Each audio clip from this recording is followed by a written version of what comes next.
Guys, j'ai enfin sauté le pas. J'ai enfin décidé d'investir dans mon setup. Après des heures de recherche, des centaines de reviews visionnées sur YouTube, je vous présente mon setup et mon matériel qui m'ont permis de booster ma productivité et mon workflow en graphisme. Je pense qu'on a déjà tous rêvé d'un setup hyper cosy, hyper mignon. Je sais pas si vous avez déjà vu les vidéos qui sont sur YouTube et qui parlent de setup. Les cozy setup, productive setup. On n'a pas d'argent, on est étudiant et on aimerait bien se construire quand même un petit setup où on se sent quand même à l'aise pour pouvoir travailler et surtout pour avoir de la productivité à balle. On est en 2025 aujourd'hui et il y a beaucoup d'alternatives aux setups hyper chers qu'on voit sur internet. Souvent les setups qu'on voit sur YouTube, c'est des setups à plus de 1500 €. Juste la table des fois coûte 1500 €. We don't have money here. On est tous broke ici. Donc les gens avec moi, venez ici les brokers. J'ai déjà été étudiante donc je sais ce que c'est. Moi j'ai acheté mon MacBook à l'époque en 2016 avec la petite touch bar qui faisait bien. Et aujourd'hui, notre ordinateur bug. Aujourd'hui, je vais vous montrer des alternatives déjà à ces ordinateurs-là. Bien par ici, bienvenue dans mon espace de travail.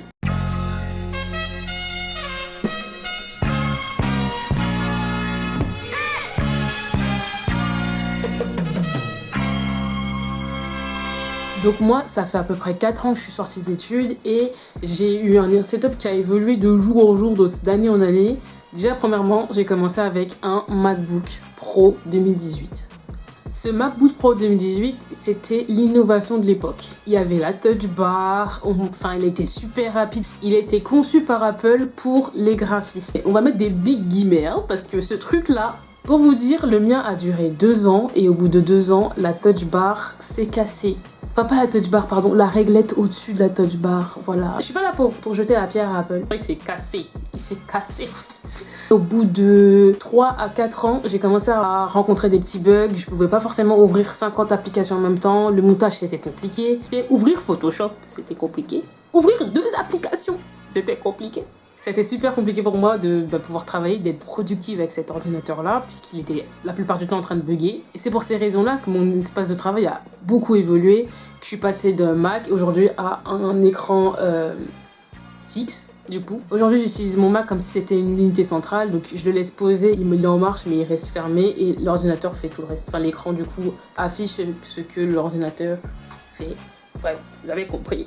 Et en fait, au fil des années, j'ai bien compris qu'il fallait que j'investisse et très rapidement parce que sinon, j'allais pas beaucoup avancer. Aujourd'hui, en plus, je monte des vidéos YouTube. J'ai commencé à monter mes vidéos avec cet ordinateur-là.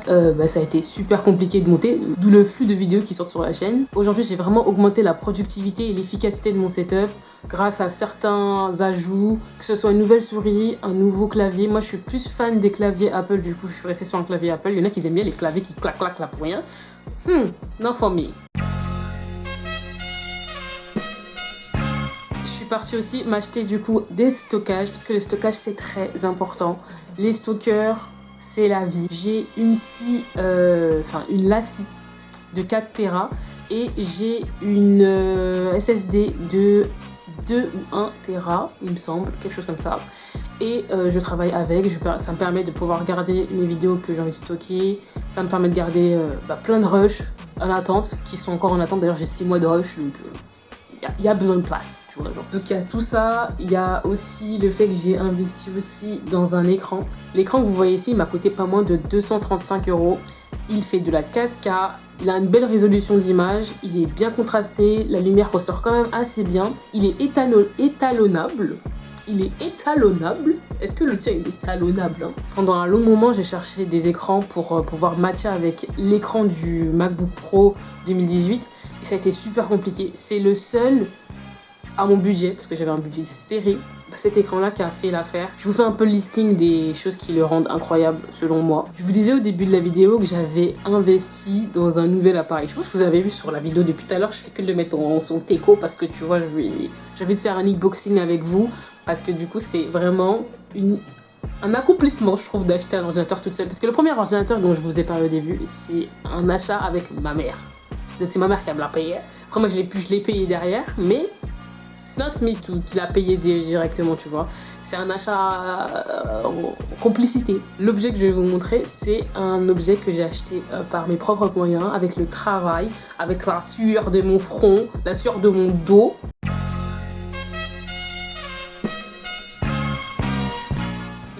Il est où? Where are you? Bien évidemment, c'est le Mac Mini. Ça coûtait trop cher. Ça fait déjà quelques mois que le Mac Mini est sorti et j'entends parler de ce Mac Mini partout. Donc j'ai été obligée d'aller voir par moi-même, faire mes comparaisons, voir lequel je voulais parce que j'entendais que c'était le moins cher de chez Apple et le plus rentable surtout. Le rapport qualité-prix est juste incroyable. C'est vrai qu'un Mac qui coûte 700 €, c'est vraiment une big dinguerie genre. Et en fait du coup j'ai fait mes petites comparaisons sur le site d'Apple pour voir lequel me conviendrait le mieux. Et je me suis demandé est-ce que ça vaut la peine de dépenser 700 € et même est-ce que je devrais pas upgrade, parce qu'au bout d'un moment on est fatigué. Je vous laisse avec l'unboxing de mon Mac Mini et je vous explique pourquoi j'ai choisi celui-là et pas un autre. Faut savoir que je suis une personne indécise et de choisir entre le M4 ou le M4 Pro, c'était vraiment un big challenge. Je pars de loin et j'avais vraiment besoin de quelque chose qui ferait la différence. Après des jours de réflexion, j'ai enfin choisi. C'est le Mac Mini avec la puce M4 Pro qui a fait chavirer mon cœur. J'ai choisi la version avec 24 Go de mémoire unifiée et 512 Go de stockage. J'ai pu tester sa fiabilité sur DaVinci en ouvrant d'autres pages telles que Figma, Notion, Photoshop, tout en même temps en essayant de travailler avec plusieurs pages et c'était excellent, ça ne buguait absolument pas. Les 5 ports USB-C changent vraiment tout, ça permet d'aller beaucoup plus vite, de pouvoir brancher mes SSD, mes stockages, les souris, les choses comme ça et c'est vraiment pratique. En plus, étant petit et ergonomique, il s'est facilement intégré à mon setup. Toute cette vidéo là pour vous dire que j'ai investi dans un MacBook et que je souhaite encore faire plus évoluer mon setup aujourd'hui. Enfin, je sais que c'est pas les mêmes setups que vous allez voir sur toutes les vidéos YouTube américaines qui parlent de cozy, productive, setup, mais genre ça c'est mon productive cozy setup. Genre je me sens bien avec ma petite lampe de chez Ikea que je kiffe trop, mes petites affiches et je compte en plus avancer dans la décoration, genre ajouter des choses, tu vois. J'espère que toutes les petites astuces que je t'ai données dans cette vidéo va pouvoir te permettre de faire évoluer ton setup et surtout ta productivité parce que le cosy c'est cool mais la productivité c'est mieux. Certes j'ai acheté le Mac Mini M4 Pro mais ça ne t'empêche pas du coup d'avoir le M4 normal à 700 € si tu n'as pas le budget d'acheter le Big Do. Moi j'ai pris le Big Do, toi tu peux prendre les petits Big Do. Ça match aussi parce que le M4 à 700 € est juste aussi puissant, mais c'est vrai que j'ai voulu aller sur quelque chose de beaucoup plus puissant pour pouvoir le garder encore plus longtemps parce que j'en ai marre en fait de dépenser de l'argent, t'as capté, on est économique un peu quand même. En tout cas j'espère que la vidéo t'aura plu, ça sera ma première vidéo, peut-être une série de vidéos setup qui vont s'enchaîner après, peut-être ça dépendra de ce que j'amènerai.